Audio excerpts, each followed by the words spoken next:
امریکی جریدے national interest نے مکہ معاہدے پر رپورٹ جاری کی ہے۔ پاکستان کی عسکری مہارت، سعودی مالی وسائل، ترک دفاعی صنعت کا امتزاج نئی دفاعی صنعتی مرکز کی بنیاد قرار دیا گیا ہے، جبکہ پاکستان عالمی دفاعی مارکیٹ میں ایک ابھرتی ہوئی طاقت ہے۔ نیشنل انٹرسٹ کی رپورٹ میں یہ کہا گیا ہے، رپورٹ کے مطابق پاکستان زمینی، بحری، فضائی دفاعی نظام کی مکمل رینج برآمد کرنے کی صلاحیت رکھتا ہے۔ پاکستان کی بختربند گاڑیوں، ہتھیاروں اور گولہ بارود کی بڑی پیمانے پر پیداوار ہے۔ پاکستان کی صلاحیت سعودی مالی وسائل اور ترک جدید ٹیکنالوجی کے ساتھ اہم قرار۔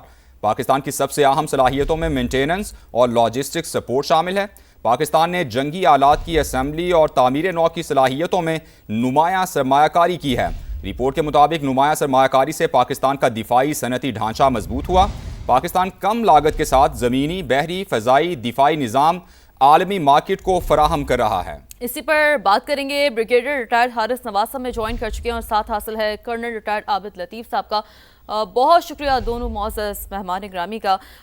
حارث صاحب، مارکے حق میں ہم یہ بات تو خیر دنیا پر عیاں کر چکے ہیں، اور یہ جو رپورٹ آئی ہے اب اس بات کا واضح ثبوت ہے، واضح انڈورسمنٹ ہے حارث صاحب۔ سب سے بڑی بات یہ ہے کہ یہ ایک بہت ہی اچھی الائنس بنی ہے، جس میں ترکیہ کی ماڈرن ٹیکنالوجی، ان کے پاس ماڈرنائزیشن اور ٹروپس، اس کے بعد ان کے ڈرون، ان کی دفاعی کیپیبلٹی، پھر اس کے بعد سعودی عرب کی کلیئر ہیڈڈ ریسیور، اس کے ساتھ ان کی جو فائنینشیل سپورٹ ہے وہ ہے، اور پاکستان ایک نیوکلیئر ملک ہے۔ پھر ہمارے پاس آپ کے سامنے جو ہماری دفاعی پیداوار ہے، جس میں ہم بختربند گاڑیاں، ٹینک، اس کے بعد J-17، J-10 اور گولہ بارود جو ہم چک سے بنا رہے ہیں، یہ it has become a force multi پلائر۔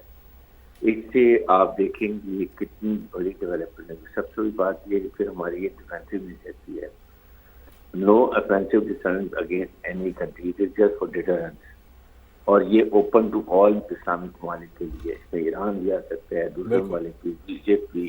تو یہ ایسی ایک کمبینیشن بن گئی ہے جس سے دنیا، اور ہم نے انڈیا کو مارکات میں صرف پاکستان نے اس کا حال کیا ہے۔ آپ سوچیں اگر اس وقت انڈیا کبھی فال فلیگ آپریشن کرے تو یہ جو دو ملکوں کی تینوں کی سپورٹ ہوگی تو ویئر ڈز انڈیا اسٹینڈ، یہ چیزیں انڈیا کی راتوں کی نیند اڑ گئی ہے، اور دنیا اس وقت اس کی تعریف کر رہی ہے، ایران نے بھی اس کی تعریف کی ہے، ہر ایک اس کی تعریف کر رہا ہے۔ انشاءاللہ یو ول سی یہ کتنی سو اس میں اور ممالک بھی شامل ہو جائیں گے۔ بالکل یہی توقع ہم کر بھی رہے ہیں۔ حارث صاحب ہمارے ساتھ ہی موجود رہیے گا، عابد صاحب بھی ہمارے ساتھ موجود ہیں۔ عابد صاحب، ٹاک آف دی ٹاؤن بن چکا ہے یہ مکہ مشترکہ دفاعی معاہدہ جو ہے، امریکی جریدے نیشنل انٹرسٹ نے جو رپورٹ شائع کی ہے، یقینی طور پر آپ نے دیکھی ہوگی۔ یہ کہیے کہ یہ جو کہا گیا ہے کہ عسکری جو صلاحیت ہے، ظاہر ہے خدا نہ خواستہ کل کو کوئی بھی اگریشن ہوتا ہے پاکستان کے خلاف، سعودی عربیہ کے خلاف یا ترکیہ کے خلاف، تو عسکری جو صلاحیت ہے وہ سب سے زیادہ پاکستان کی تسلیم کی جا رہی ہے۔ تو آپ دیکھ رہے ہیں کہ پاکستان از گونا لیڈ دس الائنس۔ جی بہت شکریہ مجھے انوائٹ کرنے کے لیے۔ دیکھیے جی، دو ریئلٹیز جو ہیں وہ ایکچولی ان کو ہمیں سمجھنا پڑے گا، اور ان کو اس وقت پوری دنیا اپنے آپ کو ان ریئلٹیز کے ساتھ الائن کر رہی ہے۔ ایک تو یہ کہ اس ریجن کے اندر جو ویسٹ ایشیا ہے، جو ایون ساؤتھ ایشیا ہے، وہاں پہ جو جیو پولیٹیکل ریسیٹ ہو چکا ہے، اور اس جیو پولیٹیکل ریسیٹ کے اندر جو پیوٹ اسٹیٹ ہے وہ پاکستان ہے۔ ساؤتھ ایشیا میں بھی آپ پاکستان انڈیا کے کانٹیکس میں دیکھیں، اور ویسٹ ایشیا میں بھی۔ اس کے ساتھ ساتھ دیکھیے ایک اور چیز ہوئی ہے جس کا بھی آپ بھی ذکر کر رہے تھے، کہ جو دنیا میں جو ملٹری انڈسٹریل کمپلیکس تھا وہ ویسٹ کے اندر تھا، اور زیادہ تر وہ اینکر تھا امریکہ کے اندر۔ اب وہ شفٹ کر گیا ہے اس ریجن کی طرف، اور پرٹیکولرلی چائنا اور پاکستان کی طرف، اور ٹرکی بھی اس کا ایک کمپوننٹ ہے۔ ٹرکی کیونکہ ویسٹ کی ٹیکنالوجی بھی اس کے پاس ہے، اور وہ اب پاکستان کے ساتھ بھی اس کے روابط، بہت ساری چیزیں ہیں جن کے اندر آپس میں میوچل کوآپریشن ہے۔ تو اس بیک گراؤنڈ کے ساتھ یہ جو ایگریمنٹ ہے، مکہ ایگریمنٹ، یہ ایک جیو پولیٹیکل ایگریمنٹ بھی ہے۔ اس ریئلٹیز جو چینج ہو رہی ہیں اس کے اندر جو ویکیوم ہے اس کو بھی فل کرتا ہے۔ یہ کوآپریشن کا، کولیبوریشن کا ایک ایگریمنٹ ہے۔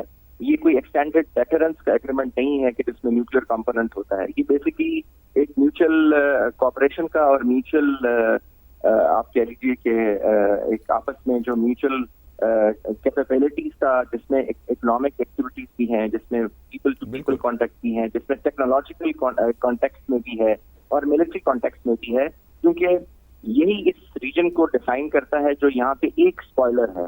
تو اب جو ایک اسپوائلر اگر آپ دیکھیں گے تو اس کی جو جس طریقے سے اس نے اس ریجن کے اندر ایک کیوس برپا کیا ہوا تھا, اسٹیٹس کو فیلڈ اسٹیٹ میں کنورٹ کر رہا تھا, آئی تھنک وہ فینومینا بھی اب اس کے ساتھ ہی اینڈ ہو جاتا ہے. ٹھیک ہو گیا, یعنی آپ کہہ رہے ہیں کہ یہ صرف ڈیفنس کی حد تک نہیں ہے, یہ واسٹ اسپیکٹرم میں یہ معاہدہ ہے. بہت شکریہ. عابد لطیف صاحب ہمارے ساتھ موجود تھے اور حارث نواز صاحب اپنا تجزیہ پیش کر رہے تھے. آپ کو بتائیں کہ ہنزا کے علاقے چپورسن میں آج صبح زلزلے کے جھٹکے محسوس کیے گئے. زلزلے سے لینڈ سلائڈنگ بھی ہوئی جس کے باعث متعدد گھروں کو نقصان پہنچا ہے. مزید بات کریں گے, نمائندہ سما منظر شگری نے ہمیں جوائن کیا ہے. منظر شگری, بتائیے گا آپ کے پاس کیا اطلاعات ہیں؟ ٹھیک ہے, کوشش کریں گے منظر شگری سے رابطہ بحال کریں. ہنزا کا علاقہ ہے چپورسن جہاں صبح زلزلے کے جھٹکے محسوس کیے گئے. زلزلے سے چپورسن میں آپ کو بتا رہے ہیں کہ لینڈ سلائڈنگ ہوئی ہے. لینڈ سلائڈنگ سے وادی چپورسن کی رابطہ سڑک بند ہو گئی, گھروں کو نقصان پہنچا. زلزلے سے جانی نقصان کی اطلاع نہیں ملی ہے, مقامی ذرائع یہ بتا رہے ہیں. تو ہنزا کے علاقے چپورسن میں صبح زلزلے کے جھٹکے محسوس کیے گئے. لینڈ سلائڈنگ سے وادی چپورسن کی رابطہ سڑک بند ہو گئی ہے, گھروں کو نقصان پہنچا ہے. زلزلے سے جانی نقصان کی اطلاع نہیں ملی ہے, مقامی ذرائع کی جانب سے یہ بتایا جا رہا ہے.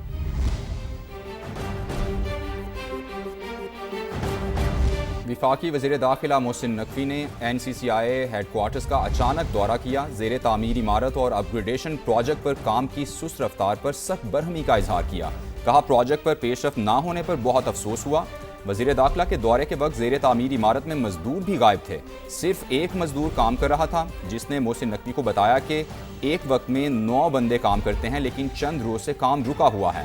وفاقی وزیر داخلہ نے موقع پر ہی متعلقہ حکام سے رابطہ کر کے اپ گریڈیشن پروجیکٹ پر کام تیز کرنے کی ہدایت کی.